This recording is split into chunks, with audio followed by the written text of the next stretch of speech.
हरियाणा प्रदेश के इकलौते श्री कृष्णा आयुर्वेदिक कॉलेज के स्टाफ ने शुरू किया धरना। आयुष यूनिवर्सिटी में न किया जाए कॉलेज को मर्ज। शिक्षक व गैर शिक्षक कर्मचारी बोले सरकारी दर्जा जारी रहे। कॉलेज में 104 सदस्यों का स्टाफ उतरा विरोध में। लगता है प्रदेश सरकार की मुश्किलें कम होने का नाम नहीं ले रही। आए दिन कोई न कोई संगठन हो या कोई भी कर्मचारी संघ हो, दिन प्रतिदिन सरकार के खिलाफ नारेबाजी कर रहे हैं। एक तरफ जहां बैंकों की हड़ताल चल रही है, तो वहीं अब प्रदेश के इकलौते श्री कृष्णा राजकीय आयुर्वेदिक कॉलेज के स्टाफ ने आयुष में मर्ज करने के विरोध में अनिश्चितकालीन धरना शुरू कर दिया। प्रदेश सरकार के स्तर पर कॉलेज के स्टाफ को यूनिवर्सिटी में मर्ज करने की फाइल चलाई जा रही है। मर्ज करने की कार्रवाई का कॉलेज का स्टाफ पहले ही विरोध कर रहा था। इसे लेकर सरकार ने के पास ज्ञापन भी भेजे थे, लेकिन अब स्टाफ ने कार्रवाई के विरोध में अपना धरना प्रदर्शन शुरू कर दिया है। कुरुक्षेत्र मीडिया से तुषार सैनी की रिपोर्ट। जी, क्या कहेंगे, यहाँ पर आपका धरना प्रदर्शन चल रहा है? हम यहाँ पे धरने पे इसलिए बैठे हैं कि हमारा श्री कृष्णा गवर्नमेंट आयुर्वेदिक कॉलेज जो 1972 से सरकार के रूप में चल रहा है। पहले एक ट्रस्ट हमारे गुलजार नंदा जो हमारे प्राइम मिनिस्टर होते थे, उन्होंने यहाँ पे शुरू किया था प्राइवेट कॉलेज के रूप में। उन्होंने फिर सरकार से अपना एक समझौता किया जब इसको सरकारी दर्जा प्राप्त हुआ। उसके बाद में ये पहले स्नेह सरोवर पे चलता था, अब ये यहाँ पे 91 में ये यहाँ पे आया है अपने सेक्टर 8 के अंदर कुछ। और सरकार इसको हमारा जो कॉन्टिन्यूस इतने साल से चल रहा था 22-23 साल मतलब 72 से, वो अब सरकारी दर्जा खत्म करके यूनिवर्सिटी के अंदर इसका मर्जर करना चाहती है। हमारे सभी सरकारी 104 जो सरकारी कर्मचारी हैं, 104 के पूरे यही चाहते हैं कि हमारा सरकारी दर्जा बरकरार रखा जाए, इस कॉलेज को भी सरकारी रखा जाए। और सरकार ने जब ये तय किया था कि यूनिवर्सिटी बनाई जाएगी, उसके लिए 100 एकड़ के करीब फतेहपुर गांव के अंदर जमीन ले ली गई थी और उनको लौट करके 4 दीवारी शुरू कर दी गई थी जी। लेकिन वो पूरा ना करते हुए उनका जो पैसा है 500 करोड़ रुपये सरकार ने रिलीज किया तो एक साल में, फिर वो पूरा नहीं लग पाया।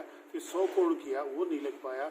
अब इस साल उनको 20 करोड़ रुपया अभी इनको हुआ है, लेकिन उसमें 20 करोड़ के अंदर वो अपने ना करके वो इस कॉलेज के ऊपर भी लगा के, जो बाद में जब वहाँ शिफ्ट होगी वो बेकार जाएगा।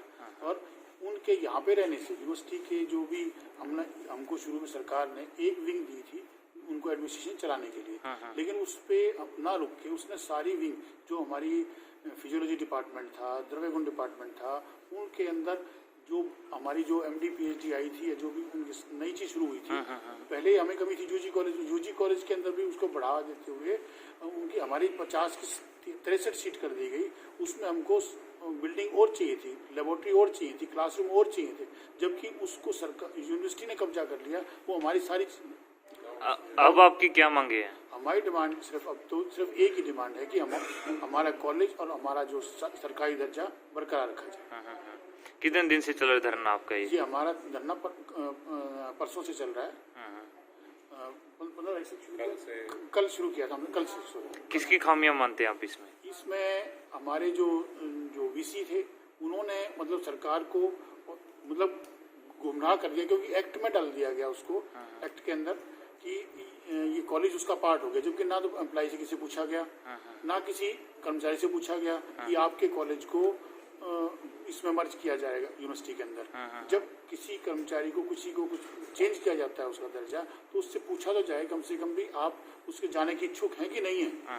यदि मतलब हमारा जो उसमें जाने से लॉस क्या होगा, मैं उसके बारे में बताऊंगा आपको कि वहाँ पे जाने से हमारी यूनिवर्सिटी में जाने के से हमारी जो पे का भरोसा नहीं, कब मिलेगी नहीं मिलेगी। जब हमारी जो पे है ट्रेजरी से मिलती है और यूनिवर्सिटी को ग्रांट नहीं मिली तो हमारी रुक सकती है। हमारे जो टाइम टू टाइम इंक्रीमेंट मिलते हैं भारत सरकार के द्वारा जो बार बार होते हैं, वो भी हमारे मिलेंगे नहीं मिलेंगे हमें डाउट है, क्योंकि हमारे यहाँ पे सबसे पुरानी हरियाणा की सबसे पुरानी यूनिवर्सिटी जो कुरुक्षेत्र यूनिवर्सिटी है, उसके अंदर भी हम रोज अखबार में पढ़ते हैं कि उनको बजट ना मिलने की वजह से किसी को पेंशन नहीं मिल रही है, किसी को DA नहीं लगा, किसी को पे नहीं मिल रही, किसी को मतलब ये वहाँ पे बार बार दिक्कत आ रही है। हमारी को भी ये डाउट है कि ये दिक्कत हो जाएगी। और उसके दूसरा क्या होगा कि हमारी यूनिवर्सिटी बन जाएगी तो बच्चों की फीस बढ़ने का हमको अंदेशा है, उनको स्टाइफंड नहीं मिलेगा, उनकी जो एडमिशन का जो वो है उस एडमिशन में दिक्कत आएगी। उनको जो गरीब बच्चों को जो पढ़ने का स्थान मिलती है, सरकारी जो सस्ते मिलती थी वो बंद हो जाएगी। क्या नाम है आपका? डॉक्टर अशोक राणा, मैं यहाँ का हरियाणा का टीचर एसोसिएशन का प्रेसिडेंट हूँ। आयुर्वेदिक कॉलेज टीचर्स एसोसिएशन का प्रेसिडेंट हूँ और हमने ये धरना शुरू किया है। सरकार हमारा जो सरकारी अस्तित्व है यहाँ के अधिकारी कर्मचारियों का और कॉलेज का जो समाप्त करने जा रही है उसके विरोध में। तो हमारी सरकार से यही विनती है कि एक बार हमारे साथ बैठ के बातचीत करें, हमें समय दें ताकि हम अपनी समस्याओं से उनको अवगत करवा सकें। ये यूनिवर्सिटी की तरफ से सरकार को ये कहा जा रहा है कि यूनिवर्सिटी चलाने के लिए कॉलेज होना ज़रूरी है, तो एक तरह से गुमराह किया जा रहा है सरकार को भी पूरी तरह से नहीं मालूम। अगर एक्ट में लिखा गया कि भी कॉलेज मर्ज होगा तो एक्ट बदला जा सकता है, क्योंकि सभी एम्प्लॉयज़ की सहमति से एक्ट नहीं बनाता। तो इसलिए सरकार से हमारी विनती है कि हमें समय दें, हमारे साथ बैठ के बातचीत करें और हमारी समस्याओं को सुने और फिर कोई फैसला लें। यहाँ के आम जन के हित में, यहाँ के स्टूडेंट्स के हित में और यहाँ के एम्प्लॉयज़ के हित में जो भी हो सकता है वो सरकार करे और फिर कोई फैसला ले। आपने मिलने की भी कोशिश करी किसी से? हमने बार बार मिलने की कोशिश की है। पिछले 3 साल से हम लोग लगे हुए हैं इस प्रयास में कि इसका सरकारी दर्जा बना रहे, लेकिन 3 साल पहले मुख्यमंत्री जी हमसे मिले थे, लेकिन उसके बाद उन्होंने हमें कभी समय नहीं दिया। हमने स्वास्थ्य मंत्री जी से हम मिले थे ज़रूर, उन्होंने हमें ज़रूर आश्वासन दिया था कि आप चिंता मत करो, इसका सरकारी दर्जा मैं बरकरार रखूँगा, लेकिन वो आश्वासन ही रह गया। और वो जो फाइल थी इसको मर्ज करने की वो सीएम हाउस से अप्रूवल होके नीचे आ चुकी है ACS हेल्थ के पास। क्या नाम है आपका?